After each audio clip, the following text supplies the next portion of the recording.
Coaches and trucks. Percy had soon returned from being mended after his sticky accident.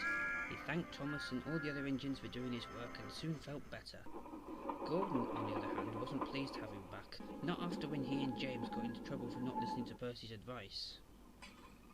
One day, Gordon was picking up some passengers at Knapford Station when James pulled in with his coal trucks.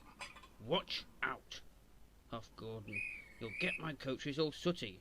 That made James very cross. "I can't help it," he snapped to Gordon. "They're only coal trucks after all. That's because you're a good engine, and they always pull trucks instead of coaches." "Nonsense," said James. "I pull coaches too, not as much as I do," said Gordon. "Express engines like me don't pull trucks." James snorted and went back to work. Later that day, Gordon was pulling the express on the main line. "Just look at me, James," called Gordon as he passed him with another goods train. "Big blue show-off," thought James.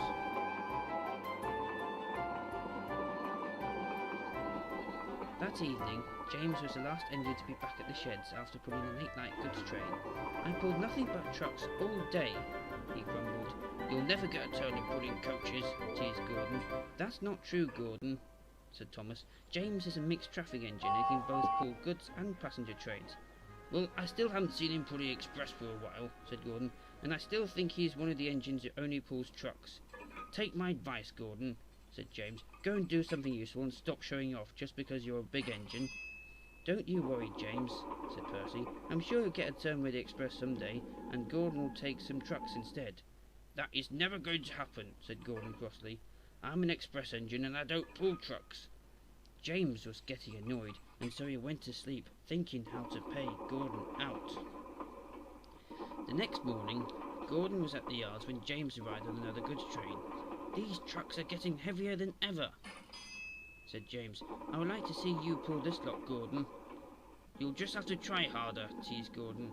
"You're only a goods engine after all." Just then Henry pulled up, with shiny new coaches. "These are the shiniest coaches I've ever seen," said Gordon. "Yes, they are," agreed Henry. "I just brought them from the docks." "Will I get to be pulling them later?" asked Gordon. "One of you'll be lucky and get to pull them later," replied Henry, and then he puffed away.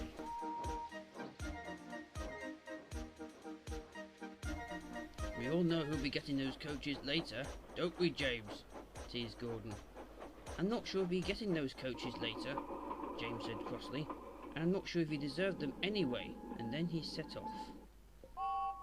"I think I must get myself shiny and clean, just like those coaches," thought Gordon. Later that afternoon, Gordon got washed and polished and went to Wellsfield Station to collect his next train. He couldn't wait to pull the shiny new coaches. Soon he arrived at the station and waited for his train. He waited, and he waited. Presently he heard a whistle. "That's James," said Gordon. "He's bound to be pulling another goods train."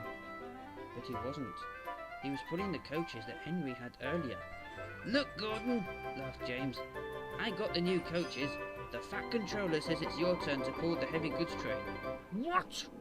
fumed Gordon, and he heard another whistle behind him. Duck was pushing some trucks towards Gordon. "See?